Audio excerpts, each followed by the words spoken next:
Today we are going deep into the story of racist Karen, who got black man's house auctioned off, but 3 minutes later, karma hit back.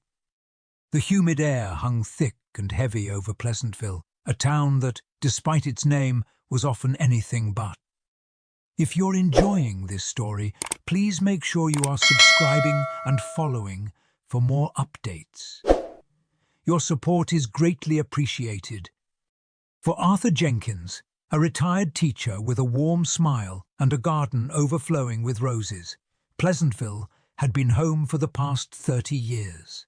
He'd poured his heart and soul into the small 2-story house on Willow Creek Lane, raising his children there, hosting countless neighborhood barbecues, and carefully cultivating a sense of community. Now, as he sat on his porch swing, sipping iced tea and watching the fireflies begin to flicker in the twilight, a deep sense of unease settled in his stomach. He'd received another letter from the bank, a letter filled with legal jargon and ominous warnings about overdue payments. He'd been struggling since his wife, Martha, had passed away 2 years prior, the medical bills piling up alongside the grief. Arthur tried to ignore the knot of anxiety tightening in his chest. He'd always been a responsible man, paying his bills on time, contributing to his community. But the unexpected expenses, coupled with his dwindling retirement savings, had left him in a precarious situation. He'd tried talking to the bank, explaining his circumstances, but they seemed unmoved by his pleas, their responses cold and bureaucratic. He knew deep down that he was running out of options. He looked out at his meticulously maintained lawn, at the roses Martha had loved so much, and a wave of despair washed over him. Losing this house would be like losing a piece of himself, a piece of Martha, a piece of his very history. He couldn't let that happen. He just couldn't. He remembered Martha's words of encouragement, "Always find a way, Arthur. There's always a way." And he resolved to fight, to find that way, no matter how difficult it might be.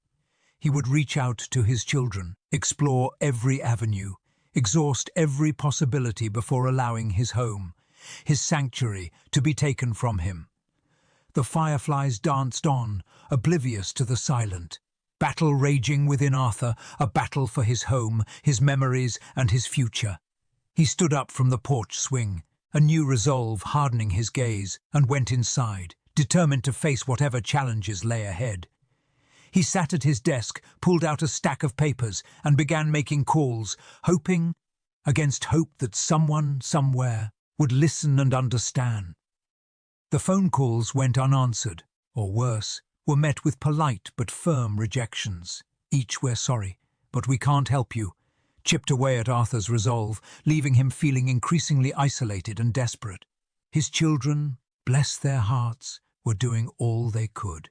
His daughter, Sarah, a teacher in a neighboring town, had offered what little savings she had.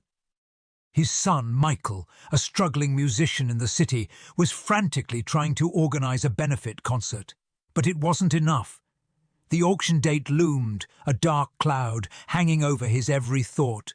He found himself spending hours in the garden, tending to Martha's roses, finding solace in their vibrant beauty and the familiar scent that reminded him of happier times. He imagined Martha beside him, offering words of comfort and encouragement.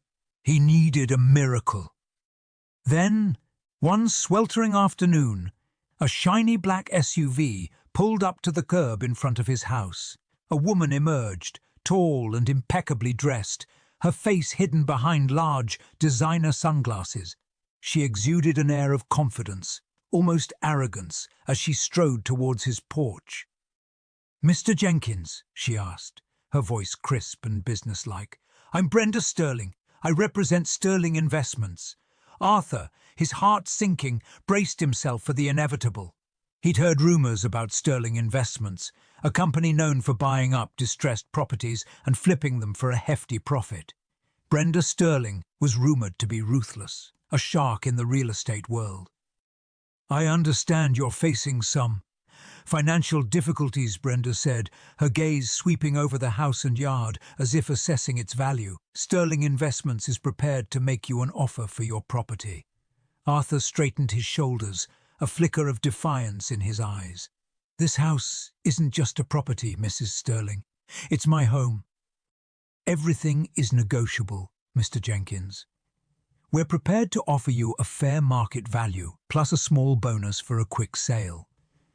You can walk away with some cash in your pocket and start fresh somewhere else." Arthur hesitated. The offer was tempting, a way to avoid the humiliation and uncertainty of the auction. But the thought of leaving this house, of surrendering his memories, was unbearable. "I appreciate the offer, Mrs. Sterling," he said, his voice firm, "but I'm not interested." Brenda's smile vanished, replaced by a cold, hard expression. "You're making a mistake, Mr. Jenkins. This house is going to be auctioned off regardless. You'll get pennies on the dollar. At least with our offer, you'll get pennies on the dollar. At least with our offer, you'll get something. I'm willing to take my chances," Arthur replied, his gaze unwavering. Brenda Sterling stared at him for a moment, her eyes narrowed before letting out a short, sharp laugh. "Very well, Mr. Jenkins. Don't say I didn't warn you." She turned and strode back to her Sue, leaving Arthur standing on his porch, feeling a chill despite the summer heat. He knew he'd made an enemy, a powerful and ruthless enemy, and he had a sinking feeling that Brenda Sterling wouldn't just walk away. She would make sure he lost his house, just to prove a point. The auction was only a week away. The day of the auction dawned bright and clear, a cruel contrast to the storm brewing inside Arthur. He stood across the street, watching as people gathered in front of his house. He recognized some neighbors, faces filled with pity and concern. He also saw Brenda Sterling standing beside her black SUV, a smug expression on her face. She was here to watch him lose everything. Arthur felt a surge of anger, a burning resentment towards this woman who seemed to derive pleasure from his misfortune. He knew he should stay away, that watching the auction would only intensify his pain, but he couldn't tear himself away. He had to see it through.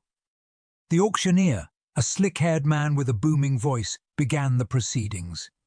He extolled the virtues of the property, describing it as a charming family home with endless potential. Arthur winced at the irony. Bidding started low, hesitant. Then Brenda Sterling stepped forward, her voice cutting through the crowd. "I bid $150,000. The crowd gasped. It was a generous offer, well above the assessed value of the house. Several potential bidders dropped out, intimidated by Sterling's presence and deep pockets. The price crept higher, but Brenda countered every offer with unwavering determination. Arthur watched, his heart pounding, as his house slipped further and further away. Finally, the auctioneer's voice rang out, going once, going twice. "Sold to Mrs. Brenda Sterling for $275,000. A wave of dizziness washed over Arthur. He felt numb, defeated. Brenda Sterling turned and smirked in his direction, a clear message of victory in her eyes. He wanted to scream, to lash out, but he remained rooted to the spot, paralyzed by despair. He watched as Brenda Sterling approached his house, her steps confident and triumphant. She reached the front door, pulled out a set of keys, and was about to insert them into the lock when a car screeched to a halt beside her. A woman jumped out, her face flushed with anger. "Brenda Sterling, you are under arrest," the woman shouted, flashing a badge. "For fraud, embezzlement and money laundering." Brenda Sterling's face drained of colour. "What? This is ridiculous," she stammered, but the woman, along with two uniformed officers, quickly surrounded her. The crowd murmured in disbelief as the officers handcuffed Brenda and led her towards the police car. As she was being escorted away, Brenda turned and glared at Arthur, her eyes filled with rage and disbelief. "This isn't over, Jenkins!" she screamed, before being shoved into the back of the car. The woman who had arrested Brenda Sterling approached Arthur, a kind smile on her face. "Mr. Jenkins, I'm Detective Miller. We've been investigating Sterling Investments for months. We suspected they were using illegal tactics to acquire properties. The auction was a perfect opportunity to catch Miss Sterling in the act. Detective Miller explained that the funds Sterling used to purchase the house were illegally obtained and would be seized by the authorities. Because of the circumstances, the auction would be nullified and Arthur would retain ownership of his home. Arthur stood there, stunned, unable to process what he had just heard. He looked at his house, at the roses Martha had loved, and a wave of relief washed over him, so powerful that it brought him to his knees. He was going to keep his home. Justice had prevailed.